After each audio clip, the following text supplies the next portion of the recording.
Our research team has been looking at the crypto market for strategic long-term buys in a few different sectors that we deem to be important. And what we've observed consistently has been a growing increase in infrastructure projects. Today, we are comparing two major crypto infrastructure projects, one that you've probably heard of and one that maybe you haven't. The two projects are Peaq and Chainlink. If we had to put in $1,000 in one of these high potential projects, where would we? These are two in particular that are shaking up the space, but in very different ways when you compare them to each other. Chainlink, for example, dominates oracles, providing real-world data to smart contracts, whereas Peaq, on the other hand, is pioneering DePIN. That stands for Decentralized Physical Infrastructure Networks, and that's where machines interact and transact without the required middleman. Given what they're doing, given their valuation, and given their tokenomics, which of these two projects is a better bet for the future of crypto infrastructure?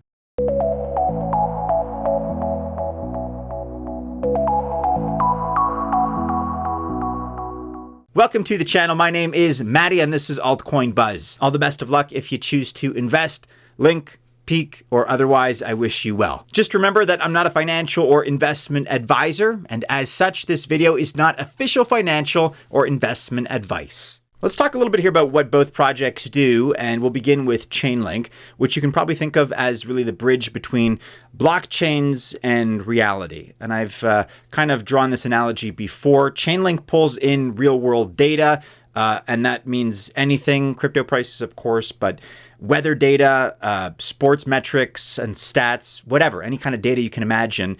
And it pulls these in so that smart contracts can execute accurately. Without Chainlink, for example, most DeFi apps would just not work properly. They wouldn't work at all. Protocols that we know and that you may use on a regular basis, like Aave, Synthetics, and MakerDAO, all of these and others really depend on Chainlink's data. And so in this sense, Chainlink really does act like the guy that's feeding data to most of the DeFi protocols out there. Peaq, on the other hand, is not just another blockchain. It's built specifically for machines.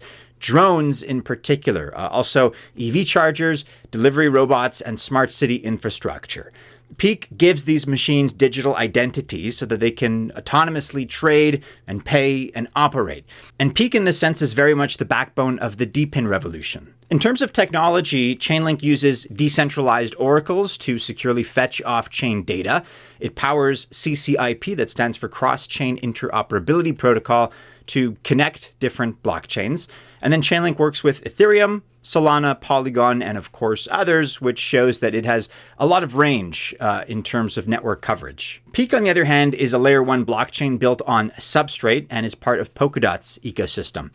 It uses self-sovereign machine identities, or SSIs, so devices can own identities and trade autonomously. Peaq is optimized for low fees and machine-to-machine payments. And so while Chainlink is more focused on bringing data to smart contracts, Peaq is creating an entire machine-powered economy. Chainlink's got some major use cases across all kinds of different sectors. First of all, DeFi. Like I said, it powers Aave, MakerDAO, Synthetics, and many more by providing direct price feeds. But also NFTs and gaming as a sector, using VRF, that's verifiable random function, to ensure fair randomness. Enterprises and insurance make a lot of use of Chainlink because as a project, it helps real-world businesses integrate blockchain-secured data. Also supply, because Chainlink can help handle bills of lading, custom clearances, stuff like that. Whereas it looks like Peaq is changing industries like EV charging networks. Here we have direct crypto payments without middlemen. Also, smart cities, so drones delivering packages autonomously, IoT-powered traffic systems, as just a couple of examples. Also, the DePIN ecosystem. This is where powering machine economy comes in, where AI, robots, and smart devices all trade together and do so seamlessly. Therefore, in a nutshell, you could think of it as Chainlink dominating financial data, and Peaq is trying to bring the crypto world into the physical world. Let's talk tokenomics now. This is obviously going to be an important factor in terms of looking ahead into the future. We have LINK to consider first. The Link token, of course, powers the Chainlink ecosystem with a very well-defined use case, and that is the fact that Link is used to pay Oracle nodes and secure the network. Demand here comes from DeFi, gaming, and enterprises. Link has a max supply of 1 billion LINK. The Peaq token, PEAQ, is at the core. of the Peaq blockchain. It handles transaction fees. So machines, vehicles, and sensors generate millions of transactions, of course. The staking system is such that Peaq relies on collators and delegators for block production. And there's a slashing mechanism that keeps validators honest. Governance is also a big one here because holding Peaq, P-E-A-Q, lets users vote on major network decisions. And there's also a reputation system because machine owners can stake Peaq to guarantee trustworthiness. And in terms of tokenomics, Peaq has a max supply of 4.2 billion with a disinflationary model. That's not the same as deflationary. Disinflationary means that right now, the model starts at 3.5% inflation, but that rate of inflation decreases. It decreases 10% annually until it eventually stabilizes at 1%. So eventually there's still going to be that 1% inflation, but it's disinflationary in that the rate is going down. It's going from 3.5% inflation to 1% inflation. Just an important little semantic nuance there. Disinflation is not the same as deflation. And Link, of course, is already pretty well established in crypto markets, whereas on the other hand, Peaq is built for future machine economies. Lots of adoption and partnerships and announcements to talk about. With Chainlink, we have hundreds of projects, of course, that use Chainlink services, including Swift, Microsoft, Brazil's central bank, Vodafone, and CoinGecko, and many, many others, of course. And Chainlink is not just about crypto. It goes well beyond cryptocurrency because it's also about bridging the gap between TradFi, traditional finance, and blockchain. Peaq is certainly the newer kid on the block, but it is already, to its credit, one of the fastest growing DeFi ecosystems in the world. And that's something that we could objectively identify by the numbers here. We have over right now 1 million machines, vehicles, robots, and devices that are already live on the network. Over $25 million in tokenized machine real-world assets, or RWAs. Over 45 DePINs are currently building on Peaq, and over 20 industries are being transformed by Peaq's technology. Now, a key reason for Peaq's rapid growth is strategic partnerships. And we have a couple of big ones in the form, for example, of Bosch. That is the world's largest manufacturer of sensor materials and technology. So that's a key partner right there.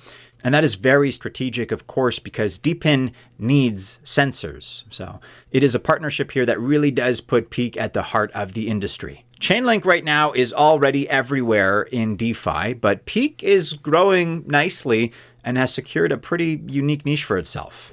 This altcoin buzz spotlight is brought to you by Sui.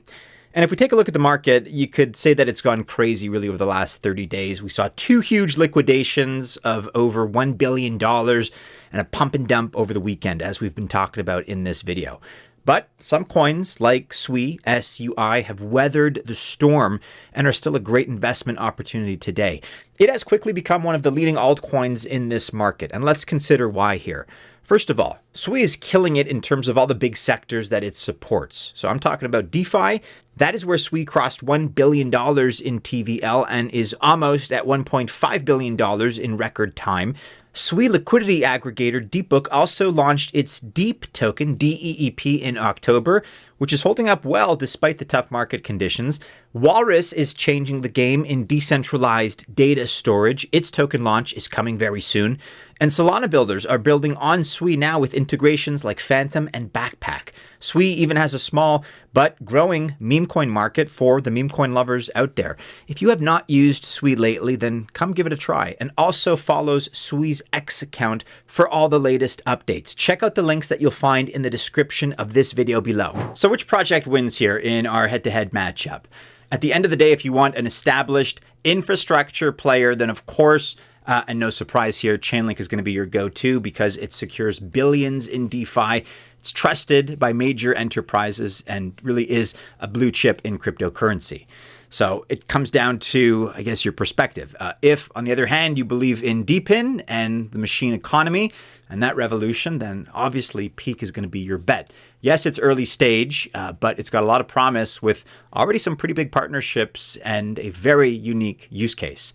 Both projects have enormous potential, but again, they serve different markets. Chainlink secures DeFi and enterprise data, while Peaq could be the Ethereum of smart devices. At a super subjective and personal level, so take that with a grain of salt, but for me, personally speaking, the needle for me is going to point a little bit towards Chainlink in this matchup. I think data is already and is going to continue to be the future of everything, and that's just going to be exacerbated sort of as a commodity, as something that is going to be important in both the crypto market and every other market in the world. So I'm going to place my emphasis and sort of my bet on Chainlink, but that's my bias. Let me know what you think, which one you think in terms of these two projects is going to be the biggest in terms of adoption. Let me know in the comments below. Also join our discussion, which is ongoing and very active on Twitter, I guess X, I should say, and on Discord. You can find those links in the description below.